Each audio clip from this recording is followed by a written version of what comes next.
Пока одиннадцатиклассники сдают экзамены, подают документы в вузы, предлагаю вам проанализировать рынок профессий и провести анализ, какие профессии будут востребованы через пару лет, когда я буду заканчивать школу.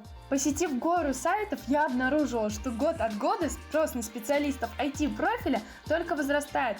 Больше всего современное общество, как выяснилось, нуждается в профессионалах, которые разбираются в контекстной рекламе, SMM-продвижении, занимаются развитием бренда и аналитикой Big Data. Big Data в переводе с английского означает «большие данные». Человечество состоит на пороге новой эпохи. Скоро вместо виджета погоды на экране смартфона будет появляться советы о том, что лучше надеть.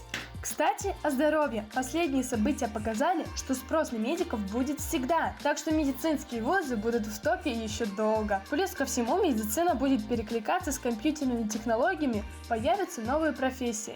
А еще будут нужны менеджеры по продажам, креативные дизайнеры, фитнес-тренеры, коучи и, конечно же, экономисты-бухгалтеры. Но куда конкретнее идти, какую сферу осваивать, решать только вам. Арина Закшевская специально для Горы новостей.